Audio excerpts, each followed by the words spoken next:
दोस्तों, इस सीन में जो सच सामने आता है वो सिर्फ एक खुलासा नहीं है, बल्कि पूरी कहानी की नींव को हिला देने वाला पल बन जाता है।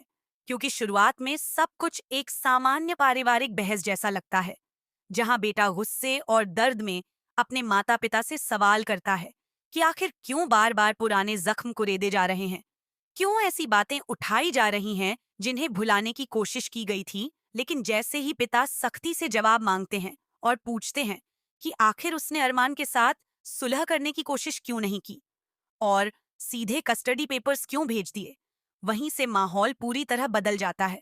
क्योंकि बेटा एकदम साफ शब्दों में कह देता है कि उसने कभी भी कस्टडी पेपर्स भेजने की पहल नहीं की थी। और यही वो पल होता है जहां हर किसी के चेहरे पर हैरानी साफ नजर आने लगती है। क्योंकि अगर उसने नहीं भेजे तो फिर ये सब किसने किया? और जैसे जैसे बात आगे बढ़ती है, सस्पेंस और गहराता जाता है। पिता उसे बार बार कहते हैं कि आज वो चुप्पी तोड़ दे, आज सच सबके सामने रख दे। और फिर आखिरकार वो नाम सामने आता है जो पूरे माहौल को और ज्यादा भारी बना देता है। जब बेटा कहता है कि उसे वो कस्टडी पेपर्स उसकी माँ ने दिए थे। और ये सुनते ही एक झटका सा लगता है, क्योंकि पहली नजर में ये बात किसी को भी यकीन करने लायक नहीं लगती। खुद बेटा भी कहता है कि माँ ऐसा नहीं कर सकती। लेकिन यहीं से कहानी एक और गहरे मोड़ पर पहुंच जाती है, जब पिता कहते हैं कि अभी तक उसने सिर्फ आधा सच सुना है और अब जो सामने आएगा वो और भी ज्यादा दर्दनाक है। और फिर फ्लैशबैक के जरिए उस दिन की तस्वीर सामने आती है, जब मायरा छोटी थी, उसके एग्जाम चल रहे थे और वो अपनी माँ का इंतजार कर रही थी। वो जिद पर अड़ी थी कि जब तक उसकी माँ नहीं आएगी वो एग्जाम देने नहीं जाएगी।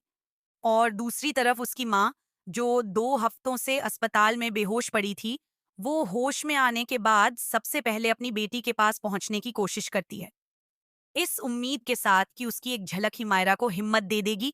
लेकिन किस्मत यहाँ भी उसका साथ नहीं देती, क्योंकि जब वो घर पहुंचती है तो उसे अंदर आने तक नहीं दिया जाता। और यहीं पर विद्या का किरदार सामने आता है, जो इस पूरी कहानी को एक दर्दनाक साजिश में बदल देता है। वो न सिर्फ उसे रोकती है, बल्कि उसके हाथ में कस्टडी पेपर्स थमा देती है और ये कहती है कि ये पेपर्स अरमान ने भेजे हैं। और उन पेपर्स में जो लिखा होता है वो किसी भी इंसान को तोड़ने के लिए काफी होता है। उसमें साफ साफ लिखा होता है कि अरमान नहीं चाहता कि अभीरा उसके और मायरा के साथ रहे, और वो उससे सारे रिश्ते खत्म कर रहा है। और यही वो झूठ होता है जो एक पूरे परिवार को अलग कर देता है। क्योंकि एक तरफ अभीरा उस झूठ को सच मानकर खुद को पीछे खींच लेती है, और दूसरी तरफ अरमान इस बात से अनजान रहता है कि उसके नाम पर क्या खेल खेला गया है। और इसी गलतफहमी की वजह से दोनों के बीच दूरियां इतनी बढ़ जाती हैं कि वक्त के साथ वो एक गहरी खाई बन जाती है। इस पूरे सीन की सबसे खास बात यही है कि ये सिर्फ एक खुलासा नहीं, बल्कि इमोशंस का विस्फोट है, जहां हर किरदार अपने दर्द, अपनी गलतफहमी और अपने टूटे भरोसे के साथ खड़ा नजर आता है। और दर्शकों के लिए ये पल इसलिए और भी ज्यादा असरदार बन जाता है, क्योंकि यहाँ कोई विलेन सीधे सीधे नहीं दिखता, बल्कि एक झूठ और एक गलत फैसले की वजह से सब कुछ बिखरता हुआ नजर आता है। और अब जब ये सच सामने आ चुका है, तो सबसे बड़ा सवाल यही खड़ा होता है कि क्या इतने सालों की गलतफहमियां और दर्द मिट पाएंगे? क्या अरमान और अभीरा फिर से एक दूसरे पर भरोसा कर पाएंगे, या फिर ये सच्चाई सिर्फ और ज्यादा दूरी पैदा कर देगी?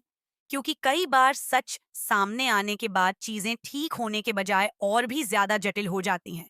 और यही इस कहानी को इतना दिलचस्प और इमोशनल बनाता है कि दर्शक हर पल ये जानना चाहते हैं कि आगे क्या होने वाला है।